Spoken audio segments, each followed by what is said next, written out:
So you're probably wondering, just how does the body recover from a bad night of sleep, or even several bad nights of sleep? I'm Dr. Andy Burkowski of ReLACS Health, and today's topic is the brain's adaptive ability to recoup sleep when one night it might not be enough or it might not be good enough. The body has what we call the homeostatic sleep drive. And this is sort of the fuel to sleep through the night. And it maintains a balance. So if an individual on one night doesn't get enough sleep, the body can actually recover some of that sleep in future nights. The same is also true in the opposite direction. If someone were to take a really long nap during the day, they may now lack the fuel to sleep through the night, or their bedtime may be delayed because they burned up a lot of that fuel and the body no longer thinks it needs to sleep at night. But really, the body maintains a balance of this factor.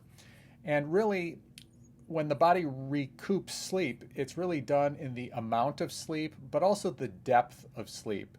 So an individual may sleep to a deeper stage of sleep, even if they're not sleeping a lot more on a subsequent night after not getting enough sleep.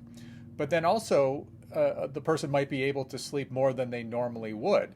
So if someone needs on average 7 hours of sleep, if they're sleep deprived on one night, they might get 7.5 or 8 hours of sleep. Some sleep deprivation studies show that some individuals get as much as 13 hours of sleep when recovering. Now, is 13 hours normal? No, but if they've been sleep deprived for an entire week with almost no sleep, that might be how much sleep they need to start recovering their sleep. Now, there are different factors that can cause either poor sleep quality or lack of sleep, and some of these are handled in different ways.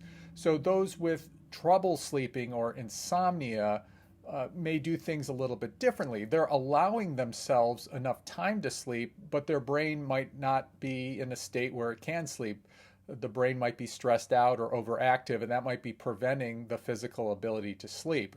An example of this in the natural way is if, let's say, you're working or you're going to school and you've got a presentation the next day.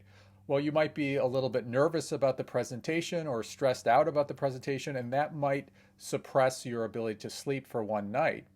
But the night after the presentation or a couple nights later, the brain may take back some of the sleep it missed on that first night and recover from it on subsequent nights. And in fact, the body can be quite adaptive. So the same level of stress and anxiety that kept an individual up that night might propel them through the day. So they might not even get that sleepy that next day because it's that same brain activity that's keeping them awake.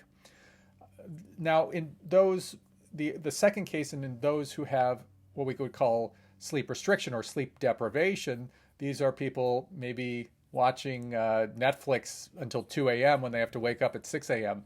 That's where they're physically not allowing their body to sleep.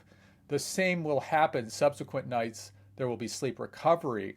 But if this sleep deprivation happens too frequently, the body may never recover.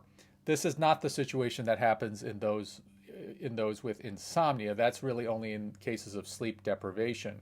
In those with insomnia, people are allowing themselves the adequate amount of time to sleep, but their brain isn't always taking that time up, but it's still being granted to the brain. And that's a key distinction between sleep deprivation and insomnia. Both of those situations are often handled differently. Now, in terms of napping is a kind of a double-edged sword. So if someone got, they only had time for 3 hours of sleep on one night, a long nap or like a 90-minute nap the next day might be helpful.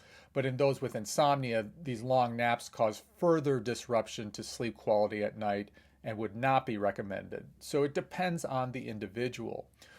One thing that in general people can do if they had either a short night of sleep or a bad night of sleep is that the next night the body might tell the individual that they need to go to bed slightly earlier. So rather than sleeping in later and disrupting the biological clock, the body might allow someone to fall asleep a half hour early or an hour early. We're not talking about 3-4 hours early, but if somebody usually falls asleep at 11, maybe after a night of poor sleep, they might fall asleep at, say, 10:30.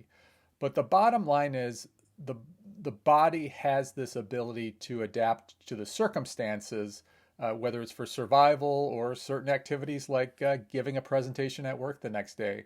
So don't feel distraught if you've had a bad night of sleep because your body will recover from it. But those of you staying up till 2 a.m. watching TV and not allowing yourself to sleep, you need to go to bed earlier.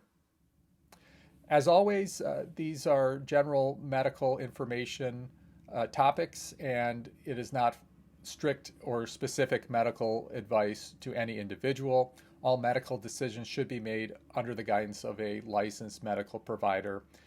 And as I like to conclude always, one of the keys to sleeping well is to relax.